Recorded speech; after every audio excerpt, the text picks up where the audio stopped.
ಮಹಾರಾಷ್ಟ್ರ ಕರ್ನಾಟಕ ಗಡಿಯಲ್ಲಿರುವ ಕಿತವಾಡ ಫಾಲ್ಸ್ಗೆ ಪ್ರವಾಸಕ್ಕೆ ತೆರಳಿದ್ದ 4 ಯುವತಿಯರು ನೀರಿನಲ್ಲಿ ಮುಳುಗಿ ಸಾವನ್ನಪ್ಪಿದರೆ ಮತ್ತೋರ್ವಳ ಸ್ಥಿತಿ ಗಂಭೀರವಾಗಿದೆ.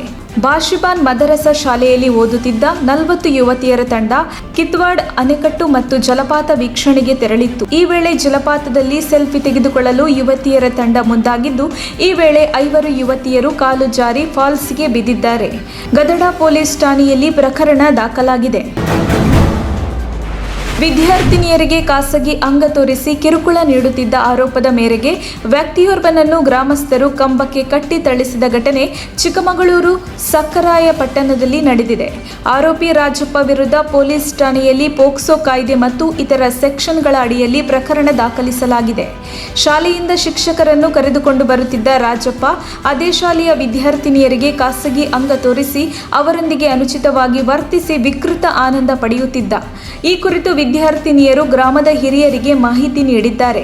ಈ ವೇಳೆ ಆಕ್ರೋಶಿತ ಗ್ರಾಮಸ್ಥರು ಆರೋಪಿ ರಾಜಪ್ಪನನ್ನು ಹಿಡಿದು ವಿದ್ಯುತ್ ಕಂಬಕ್ಕೆ ಕಟ್ಟಿ ಥಳಿಸಿದ್ದಾರೆ. ಅನ್ಯಧರ್ಮೀಯ ಯುವಕ ಮತ್ತು ಯುವತಿ ಬಸ್ನಲ್ಲಿ ಜೊತೆಗೆ ಪ್ರಯಾಣಿಸುತ್ತಿದ್ದ ವೇಳೆ ಸಂಘ ಪರಿವಾರದ ಸಂಘಟನೆಯ ಕಾರ್ಯಕರ್ತರು ಥಳಿಸಿರುವ ಘಟನೆ ಮಂಗಳೂರಿನ ನಂತೂರು ಜಂಕ್ಷನ್ ಬಳಿ ನಡೆದಿದೆ. ಹಲ್ಲೆಗೊಳಗಾದ ಯುವಕನನ್ನು ಕಾರ್ಕಳ ತಾಲೂಕಿನ Nitte institution of technology BE ವಿದ್ಯಾರ್ಥಿ 20 ವರ್ಷದ ಸೈಯದ್ ರಶೀಂ ಉಮರ್ ಹಾಗೂ ಯುವತಿಯನ್ನು ಆತನ ಸಹಪಾಠಿ ಎಂದು ಗುರುತಿಸಲಾಗಿದೆ.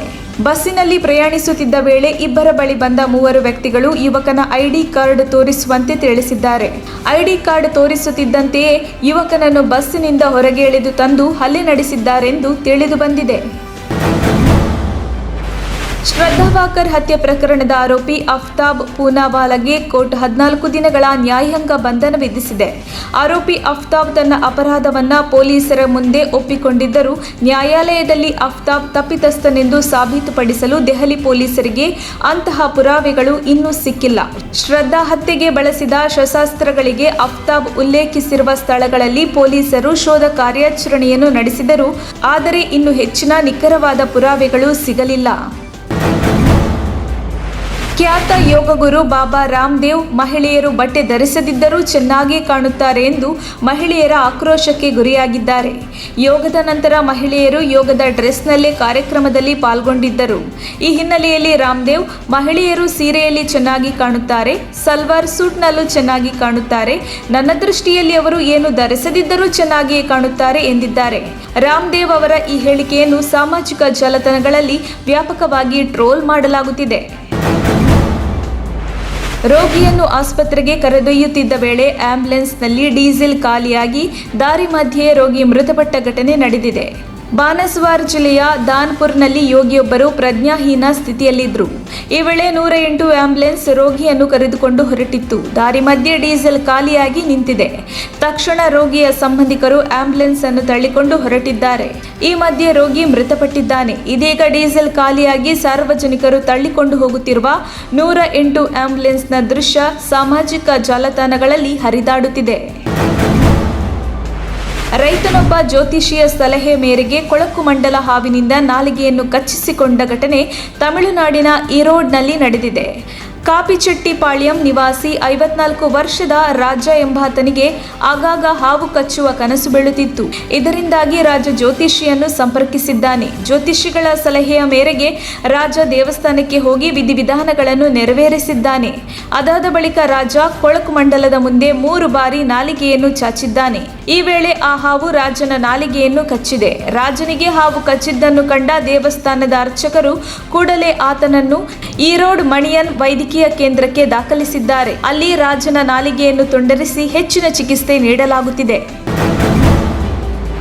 ಚಲಿಸುತ್ತಿದ್ದ ರೈಲಿಗೆ ಕಾರ್ಮಿಕನೋರ್ವ ಕಾಲು ಕೊಟ್ಟಿರುವ ಘಟನೆ ಶಿವಮೊಗ್ಗದ ಸವಳಂಗ ರಸ್ತೆಯಲ್ಲಿ ನಡೆದಿದೆ. ಕುಡಿದ ಮತ್ತಿನಲ್ಲಿದ್ದ ಆದಿಲ್ ಜರ್ದಾ ತಂಬಾಕು ಅಗೆಯುತ್ತಾ ರೈಲ್ವೆ ಹಳಿಯ ಮೇಲೆ ಕುಳಿತುಕೊಂಡಿದ್ದನು.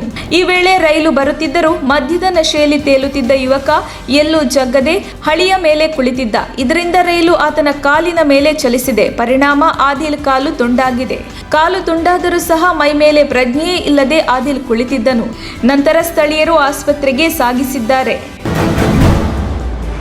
ಭಾರತೀಯ ಅಂತರಿಕ್ಷ ಸಂಶೋಧನಾ ಸಂಸ್ಥೆ ಇಸ್ರೋ ಶನಿವಾರ PSLV-C 54 ರಾಕೆಟ್ ಅನ್ನು ಯಶಸ್ವಿಯಾಗಿ ಉಡಾವಣೆ ಮಾಡಿದೆ. ಓಷನ್ ಸ್ಯಾಂಡ್ 3 ಎಂದು ಕರೆಯಲ್ಪಡುವ EOS 6 ಮತ್ತು 8 ನ್ಯಾನೋ ಉಪಗ್ರಹಗಳನ್ನು ಹೊತ್ತ ರಾಕೆಟ್ ಆಂಧ್ರ ಪ್ರದೇಶದ ಸತೀಶ್ ಧವನ್ ಬಾಹ್ಯಾಕಾಶ ಕೇಂದ್ರದಿಂದ ಯಶಸ್ವಿಯಾಗಿ ಉಡಾವಣೆಗೊಂಡಿತ್ತು. PSLV-C 54 ಭೂಮಿಯ ವೀಕ್ಷಣಾ ಉಪಗ್ರಹ ಅಥವಾ ಓಷನ್ ಸ್ಯಾಟ್ ಅನ್ನು ಅದರ ಪ್ರಾಥಮಿಕ ಪೇಲೋನ್ ಆಗಿ ಒಯ್ಯುತ್ತದೆ. 8 ಸಹ ಪ್ರಯಾಣಿಕ ಉಪಗ್ರಹಗಳನ್ನು 2 ಗಂಟೆಗಳ ಕಾಲಾವಧಿಯಲ್ಲಿ ಸೂರ್ಯನ ಸಿಂಕ್ರೋನಸ್ ಕಕ್ಷೆಗಳಲ್ಲಿ ಇರಿಸಿದೆ. ಇಸ್ರೋ ಕೈಗೊಂಡ ಈ ವರ್ಷದ ಕೊನೆಯ ಉಡಾವಣೆ ಇದಾಗಿದೆ.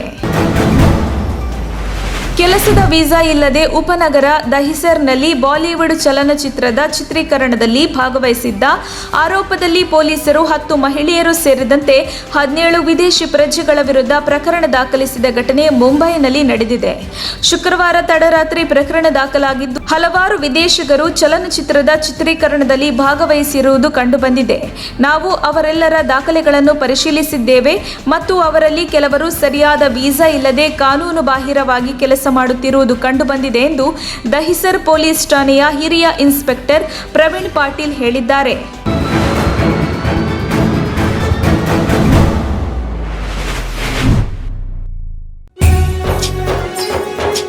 ನಿಮ್ಮ ಮೆಚ್ಚಿನ ನಮ್ಮ ತುಮಕೂರು ಮಾಧ್ಯಮ 1 ವರ್ಷ ಪೂರೈಸಿದ ಈ ಸಂದರ್ಭದಲ್ಲಿ ನಮ್ಮ ತುಮಕೂರು ಮಾಧ್ಯಮ ನಿಮಗೆ ಧನ್ಯವಾದಗಳನ್ನ ತಿಳಿಸುತ್ತದೆ ಮತ್ತು ನಿಮ್ಮ ಪ್ರೀತಿಗೆ ಸದಾ ಚಿರಋಣಿಯಾಗಿರುತ್ತದೆ.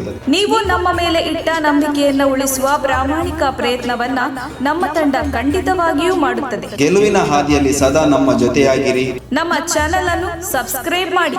ಸುದ್ದಿ ಅನ್ನೋದು ಬರೀ ಕಥೆಯಾಗದೆ ನೊಂದ ಜೀವ ಗಾಳಿಗೆ ಬೆಳಕಾಗಿದೆ, ಗೆಲುವಿನ ಹಾದಿಯಲ್ಲಿ ನಗು ಮೂಡಿದೆ.